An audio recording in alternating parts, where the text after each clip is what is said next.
একজন লোক আসতেন, হাফ প্যান্ট পরে আসতেন, সিগারেট খেতেন, মদ খেতেন, যত খারাপ জিনিস ছিল সকল কিছুই ছিল, কিন্তু উনি কখনো সেই লোকটার সাথে খারাপ ব্যবহার করতেন না। আসলে সমাদর করতেন, খাওয়া দাওয়া করাইতেন, মহব্বত করাইতেন। এক সময় দেখা গেল কি তার একটা রোগ হইল।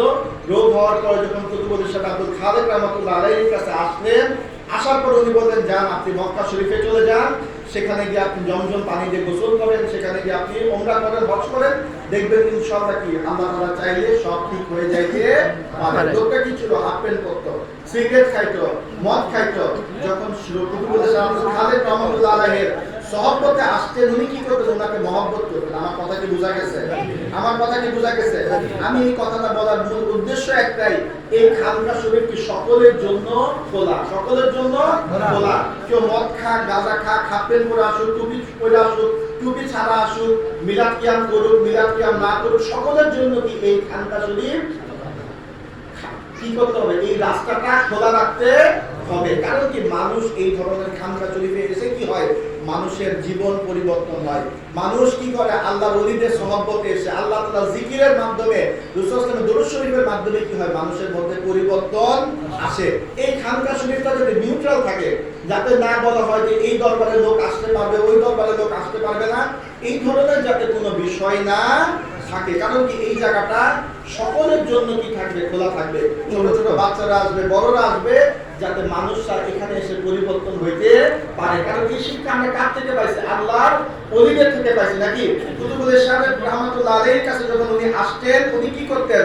ওনাকে আদর করতেন, মহব্বত করতেন, খাওয়াইতেন। মানুষ বলতো যে এরকম একটা লোক আসে, হাফ প্যান্ট পরে আসে। ওই যুগে আজকে থেকে 60, 70, 80 বছর আগে হাফ প্যান্ট পরে আসতেছে, আপনি এই লোকটাকে আসলে খাতির যত্ন করতেন। উনি বলতেন যে আমরা তো জানি না, হয়তোবা এই লোকটা আমার থেকেও কি বড় আল্লাহর ওলি হয়ে যেতে পারে। সকলে বলি সুবহানাল্লাহ। পারে না? আল্লাহ তাআলা চাইলে পারে কি পারে না? পারে কি পারে না? মানুষ এই দুনিয়াতে কি হয়? একটা কি একদম নেককার হিসাবে আসে, নাকি? একটা বাচ্চা যখন দুনিয়াতে জন্মগ্রহণ করে, তার কি কোনো গুনাহ থাকে না? আস্তে আস্তে দুনিয়ায় থাকতে থাকতে কি বিভিন্ন পরিবেশের কারণে, বিভিন্ন কারণে মানুষ আমরা কি গুনাহের মধ্যে জড়িয়ে যাই, অন্যায়ের মধ্যে জড়িয়ে যাই, ভুলের মধ্যে জড়িয়ে যাই। আবার কেবলা থেকে কি আবার রোগ মুক্তিরও তো কি ওষুধ আছে? আছে কি নাই? আছে কি নাই? তাইলে কি করলো? যখন কুতুবুল ইরশাদ আব্দুল খালেক রাহমাতুল্লাহ আলাইহির সহবতে আসলেন, ওনার যখন রোগ হলো, যখন মক্কা মদিনা শরীফে গেলেন, যাওয়ার পরে কি হলো? ওনার রোগ ঠিক হয়ে গেল। সকলে বলি সুবহানাল্লাহ। ডাক্তার বলছিল যে আপনি আর কিছুদিনের এই দুনিয়াতে বাসিন্দা, বেশি দিন কি এই দুনিয়াতে থাকবেন না। হায়াত দেওয়ার মালিক কে? আল্লাহ। হায়াত দেওয়ার মালিক কে? আল্লাহ। হায়াত দেওয়ার মালিক কে? আল্লাহ। কিন্তু আল্লাহ তাআলা এই দুনিয়াতে আমাদেরকে রোগ শোক কেন দেয়? যাতে আমরা কি করতে পারি? এটা পরীক্ষা হিসাবে নিই কি নিই না। আমার কথা কি বোঝা গেছে? হযরত আইয়ুব আলাইহিস সালাম কি আল্লাহ তাআলা রোগ দিলেন কি দেন নাই? দিলেন কি দিলেন না? তার মাধ্যমে কি পরীক্ষা নিলেন। আল্লাহ তাআলা কি মান সম্মান ইজ্জত কি বাড়িয়ে দিলেন কি দিলেন না? দিলেন কি দিলেন না? একই ভাবে ওই লোকটাকে যে একটা কি রোগের মাধ্যমে পরীক্ষা নিলেন, যখন কুতুবুল ইরশাদের সহবতে গেলেন, মক্কাতে গেলেন, সেখানে কি জমজম পানি দিয়ে গোসল করলেন, আল্লাহ তাআলা ওনাকে কি রোগ থেকে মুক্ত করে দিলেন। সকলে বলে সুবহানাল্লাহ। তাহলে আশা হারানো যাবে না। আশা কি হারানো যাবে না? যত বড়ই রোগ হোক, মনে করতে হবে আল্লাহ তাআলা রোগ দেওয়ার মালিক কে? আল্লাহ। রোগ দেওয়ার মালিক কে? আল্লাহ। রোগ দেওয়ার মালিক কে? আল্লাহ। হযরত আইয়ুব আসলাম বলেছিলেন যে আমাকে আল্লাহ তাআলা যে এতটা জীবন নিয়ামত দিবেন, এতটা জীবন নিয়ামত দিবেন, তখন তো আমি আল্লাহ তাআলার কাছে কখনো বলি নাই, ফরিয়াদ করি নাই। আর আজকে আমাকে একটা রোগ দিছে, আমি কেন আল্লাহর কাছে বলবো যে আল্লাহ তুমি আমার রোগ ঠিক করে দাও, এটা করে দাও, সেটা করে দাও? আল্লাহর কাছে আমি কেন আজকে মন খারাপ করব? আমার কথা কি বোঝা গেছে? যদি আমরা যদি আমাদের জীবনের দিকে তাকাই, আল্লাহ তাআলার হাজার হাজার কোটি কোটি নিয়ামত আমরা পাই, পাই কি পাই না? পাই কি পাই না? তাহলে যদি আল্লাহ তাআলার নিয়ামত যদি পাওয়ার পরে দুই একটা যদি আমাদের জীবনে সমস্যা আসে, রোগ আসে, দুঃখ আসে, কষ্ট আসে, এগুলা কি মেনে নেওয়া দরকার আছে না? আছে কি আছে না? যেখানে রাসূল সাল্লাল্লাহু আলাইহি ওয়াসাল্লাম বলেছেন, কোন মানুষের যদি রোগ হয়, যদি এটার মাধ্যমে কি করে আল্লাহ তাআলা মানুষের গুনাহকে ক্ষমা করে দেয়। সকলে বলে সুবহানাল্লাহ। আপনি জ্বর হইলো, আপনার গুনাহকে আল্লাহ তাআলা কি করবে? ঝরাই দিবে। আপনি রাতে বেলা আপনি একটা অসুস্থতা ফিল করতেছেন, জ্বর হইছে বা যে কোনো রোগ হইছে, আল্লাহ তাআলা কি করবে? আপনার গুনাহকে ক্ষমা করে দিবে। সকলে বলে সুবহানাল্লাহ। আমার কথা কি বোঝা গেছে? তাহলে রোগ শোক, বিপদ আপদ, বালা মুসিবত এগুলা মনে করতে হবে আল্লাহ তাআলার পক্ষ থেকে একটা নিয়ামত। কি এটা? আল্লাহ তাআলার পক্ষ থেকে নিয়ামত। আল্লাহ তাআলার পক্ষ থেকে নিয়ামত। আল্লাহ তাআলার পক্ষ থেকে নিয়ামত। মনে করবেন এর মাধ্যমে আল্লাহ তাআলা আপনার গুনাহকে ক্ষমা করে দিবে। সকলে বলেন সুবহানাল্লাহ। কারণ কি এই গুনাহ নিয়ে যদি আপনি কবরে যাইতে চান, নাকি গুনাহ এখানে কিছুদিন কষ্ট করে কবরে যেতে চান, কোনটা ভালো? এখানে কষ্ট করে কবরে যাওয়া ভালো। কারণ কবরে গিয়ে আমার হাজার হাজার বছর থাকতে হবে। থাকতে হবে কি হবে না? হাজার হাজার বছর থাকতে হবে কি হবে না? এই দুনিয়ার জীবন 60, 70, 80, 90, 100 বছর, এর বেশি কি জীবন না। তাহলে আমাদের কত আপন মানুষরা এর মধ্যে দুনিয়া থেকে চলে গেছে, যায় কি যায় নাই? তাহলে দেখেন যে যারা দুনিয়া থেকে চলে গেছে তারা কত শত শত হাজার হাজার বছর কবরে আছে নাকি? তারপরে হাসরের জিন্দেগি শুরু হবে, মিজান আসবে, ফুলসিরাত আসবে, তারপরে কি ইনশাআল্লাহ কি আমরা জান্নাতে যাব? যাবো কি যাব না ইনশাআল্লাহ? তাহলে দেখেন যে আমাদের সামনে কি অনেক বড় একটা জিন্দেগি পড়ে আছে।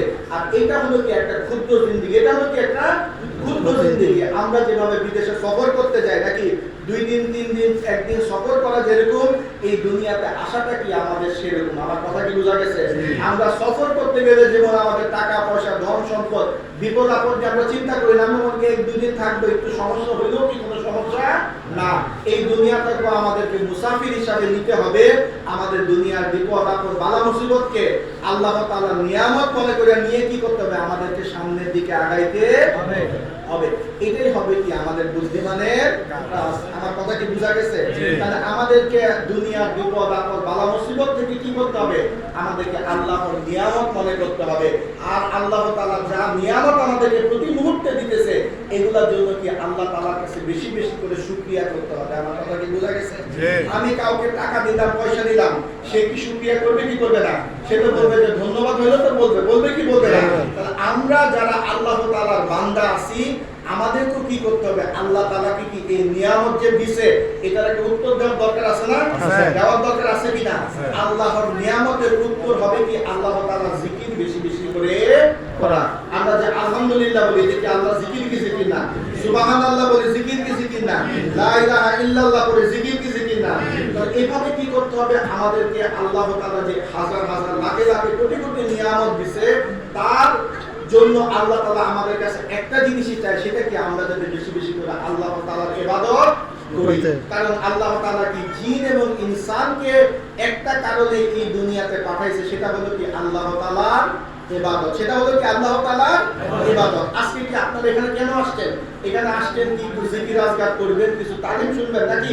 একইভাবে আল্লাহ তাআলা এই দুনিয়াতে আমাদেরকে পাঠানোর একটাই উদ্দেশ্য, সেটা কি আমরা আল্লাহ তাআলার ইবাদত বندگی করব। তাহলে আমরা কি আল্লাহ তাআলার ইবাদত বندگی হলো কি আমাদের মূল দুনিয়াতে লক্ষ্য। এর বাইরে কি আমাদের আর কোনো লক্ষ্য নাই। তাহলে আমাদের প্রতিটা মুহূর্তে আমাদেরকে চিন্তা করতে হবে, আমি কিভাবে বেশি বেশি করে আমল করব, বেশি বেশি করে কিভাবে ইবাদত করব, বেশি বেশি কিভাবে আল্লাহ তাআলা জিকির করব, বেশি বেশি করে কিভাবে রাসূল সাল্লাল্লাহু আলাইহি ওয়াসাল্লামের উপর দরুদ শরীফ করব। প্রতি মুহূর্তে এই চিন্তাটা কি আমাদের মাথায় রাখতে হবে। আমার কথা কি বোঝা গেছে? একটা বাবা সারাদিন কি চিন্তা করে যে আমি কিভাবে কাজকর্ম কইরা আমার সংসার চালাবো, চিন্তা করে কি করে না? একটা মা সারাদিন কি চিন্তা করে, আমি আমার সন্তানদেরকে কিভাবে দেখবো, খাওয়া দাওয়া কিভাবে করে, এই চিন্তা মাথায় থাকে কি থাকে না? আর আমাদের মতো মুমিন বান্দাদের সবসময় চিন্তা একটাই থাকতে হবে, সেটা কি কিভাবে আমি প্রতিটা মুহূর্ত হাঁটা চলা বসা শোয়া খাওয়া সর্ব অবস্থায় কিভাবে আমি আল্লাহর ইবাদতের মধ্যে নিজেকে রাখবো। আমার কথা কি বোঝা গেছে? তাহলে আমার জীবনের লক্ষ্য কি হবে? সর্বক্ষণ প্রতিটা মিনিট প্রতিটা সেকেন্ডের মধ্যে কি করতে হবে? আল্লাহ তাআলার জিকিরের মধ্যে আমাকে রাখতে হবে। রাখার দরকার আছে কি নাই? আছে।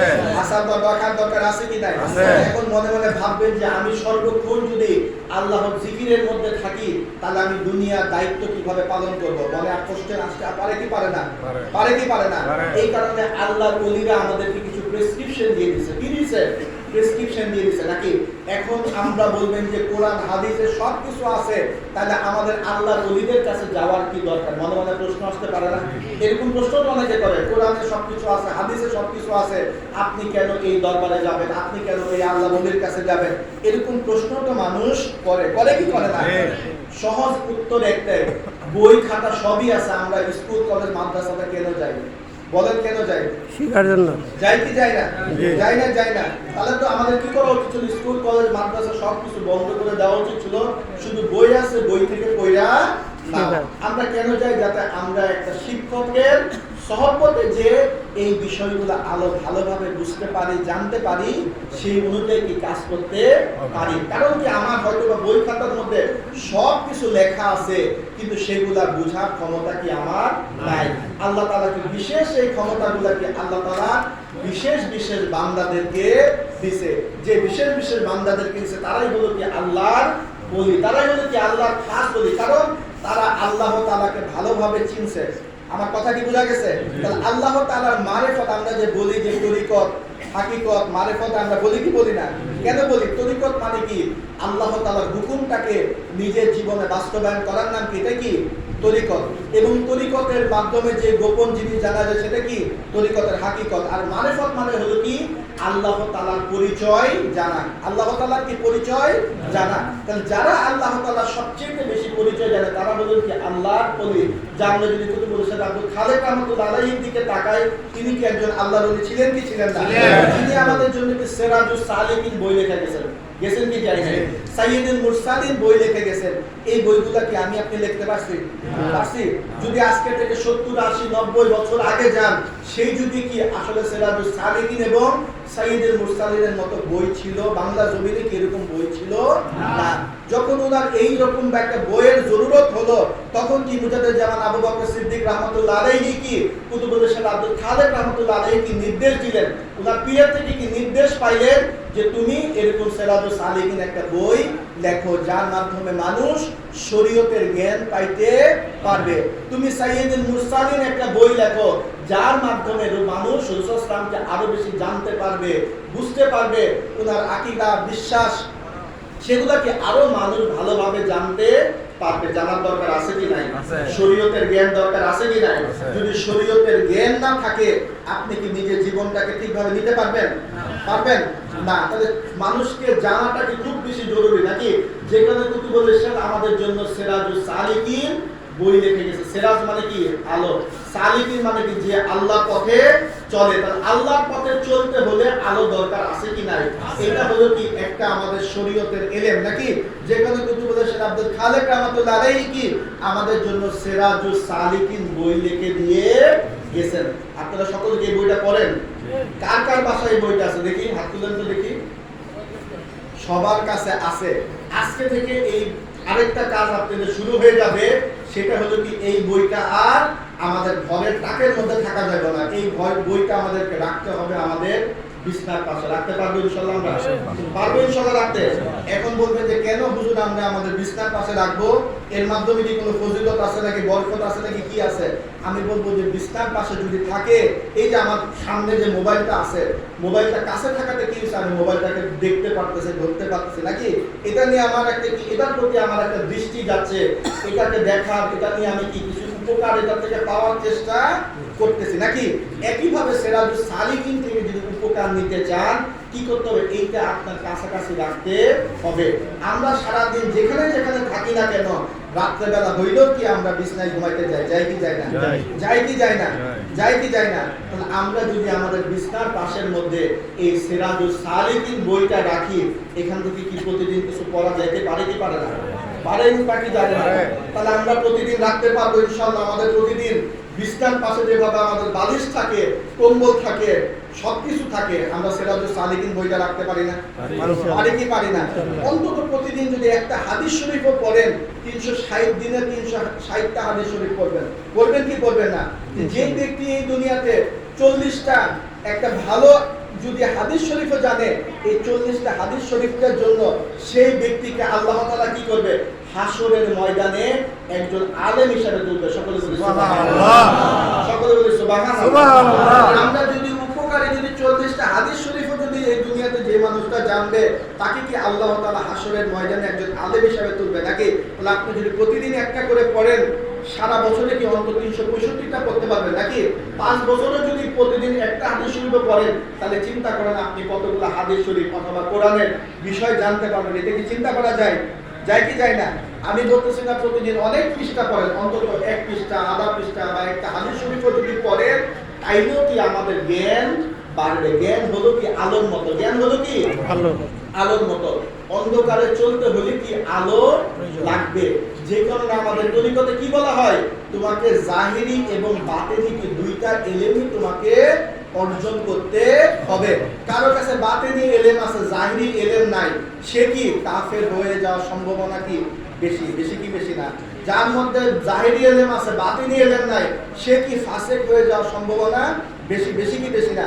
তাহলে একটা মানুষকে পরিপূর্ণ হইতে হলে জাহিরি এলেমও লাগবে, বাতিনি এলেমও কি লাগবে। আমার কথা কি বোঝা গেছে? তাহলে ইনশাআল্লাহ আমরা সিরাজুস সালিকিন রাখতে পারবো বইয়ের আমাদের বিস্তার পাশে, ইনশাআল্লাহ রাখতে পারবো, ইনশাআল্লাহ রাখবো। আর যাদের কাছে সিরাজুস সালিকিন বই নাই, অবশ্যই কি আমাদের চতুরা দরবার শরীফ থেকে আমাদের এই সিরাজুস সালিকিন বইটা নিবেন এবং সেটা কি প্রতিদিন একটা পৃষ্ঠা হইলো, আধা পৃষ্ঠা, একটা ধরেন যে হাদিস শরীফ হইলেও কি ইনশাআল্লাহ পড়ার চেষ্টা করবেন। একইভাবে যাদের সুযোগ আছে তারা কি সাইয়্যিদুল মুরসালিন বইটাও কি পড়ার দরকার আছে কি না? কারণ আমরা কার রাস্তায় চলি? রাসূলুল্লাহ সাল্লাল্লাহু আলাইহি ওয়াসাল্লাম চলি নাকি? সিরাতুল মুস্তাকিমে যদি রাস্তায় চলতে চান, রাসূলুল্লাহকে চেনার দরকার আছে কি নাই? জানার দরকার আছে কি নাই? জানার সম্বন্ধে সঠিক আকীদার দরকার আছে কি নাই? সঠিক যদি আকীদা, সঠিক ওনাকে বুঝতে হলে, জানতে হলে, ওনাকে ভালোবাসতে হলে আমাদের সাইয়্যিদুল মুরসালিন বইটা পড়ার দরকার আছে কি নাই? আছে কি নাই? তাহলে আমাদেরকে এই সাইয়্যিদুল মুরসালিন বইয়ের সাথে কি আমাদেরকে সম্পর্ক তৈরি করতে হবে। কারণ এটা যদি আপনি পড়েন, দেখবেন যে রাসূলুল্লাহ সাল্লাল্লাহু আলাইহি ওয়াসাল্লামের প্রতি দেখবেন যে আপনার অন্যরকম একটা কি ভালোবাসা তৈরি হয়ে গেছে। বর্তমান সময়ে যে ফিতনা ফেসাদ, এই ফিতনা ফেসাদ কাকে নিয়ে জানেন? সবকিছুর ফিতনা ফেসাদের মূলে দেখবেন যে রাসূলুল্লাহ সাল্লাল্লাহু আলাইহি ওয়াসাল্লামকে নিয়েই কিন্তু ফিতনা ফেসাদ তৈরি হচ্ছে। হচ্ছে কি হচ্ছে না? তার রাসূলুল্লাহ সাল্লাল্লাহু আলাইহি ওয়াসাল্লামের সম্বন্ধে পরিপূর্ণ আকীদা, বিশ্বাসকে কি সুন্দর রাখতে হবে। কারণ রাসূলুল্লাহ সাল্লাল্লাহু আলাইহি ওয়াসাল্লামের সম্বন্ধে যদি ভালো আমাদের আকীদা, বিশ্বাস না থাকে, ওনার সাথে যদি আমাদের ভালোবাসা, নিসবতের সম্পর্ক না থাকে, আসলে বেশি দূর পর্যন্ত কি আগানো যাবে না। বেশি দূর পর্যন্ত কি আগানো যাবে না। আপনি অনেক আলেম হইতে পারেন, কিন্তু রাসূলুল্লাহ সাল্লাল্লাহু আলাইহি ওয়াসাল্লামের সাথে যদি ভালোবাসা না থাকে, আসলে আপনি সেই এলেমের কি হাকিকত খুঁজে পাবেন না। রাসূলুল্লাহ সাল্লাল্লাহু আলাইহি ওয়াসাল্লামের সাথে যদি ভালোবাসা না থাকে, দেখবেন যে আল্লাহর সাথেও কি আপনার ভালোবাসা তৈরি হবে না। তাহলে রাসূলুল্লাহ সাল্লাল্লাহু আলাইহি ওয়াসাল্লামের সম্বন্ধে জানতে হবে, বুঝতে হবে, তাহলে দেখবেন যে এই দুনিয়ার বর্তমান সময়ে ফিতনা ফ্যাসাদগুলো কি অনেক বেশি সহজ হয়ে যাবে। কারণ কি রাসূলুল্লাহ সাল্লাল্লাহু আলাইহি ওয়াসাল্লাম আমাদেরকে সতর্ক করে দিয়েছেন। কারণ কি শেষ জামানার মধ্যে এমন কিছু আলেম আসবে যারা কি নতুন কথা বলবে, যারা কি নতুন কথা বলবে। নতুন কথা আমরা শুনি কি শুনি না? আমি বলতেছি না যে সব নতুন কথাই ভুল, কিন্তু নতুন কথার বিষয়ে আমাদেরকে সাবধানও কি থাকতে হবে। একটা জিনিস মনে রাখবেন যে এই আখিরি জামানাটা বা কিয়ামতের একটা নিদর্শন হলো কি, মানুষ তার আগের যুগের মানুষদের সম্বন্ধে কি খারাপ কথা বলবে। বলে কি বলে না? বলে কি বলে না? বলবে যে তারা বুঝতো না, তারা জানতো না, তারা এটা করতো না। কিন্তু আসলে যদি সত্যিকার অর্থে দেখেন, আমরা বেশি উত্তম নাকি আমাদের আগে যারা ছিল তারা বেশি ভালো ছিল? আগের মানুষটা কিন্তু আমলে, আখলাকে, সকল কিছু থেকে কি আমাদের থেকে 1000 10,000 গুণ উপরে কি উপরে না? উপরে কি উপরে না? বর্তমান সময়ে মানুষ কি করে? উল্টা বলে আমার বাপ দাদা কিছু জানতেন না, বুঝতো না। তাদের যদি আমরা ভাই ভুলার কোনারও কি সেটা আমরা অর্জন করতে পারি নাই? আমরা অর্জন করতে পারছি? আমরা অর্জন করতে পারছি? কিন্তু বলের সাথে আপনার খালেদ রহমতুল্লাহর মতো একজন হবে না। দেখবেন যে আগের যুগে যারা ছিলেন তারা আমাদের থেকে অনেক বেশি উপরে ছিলেন।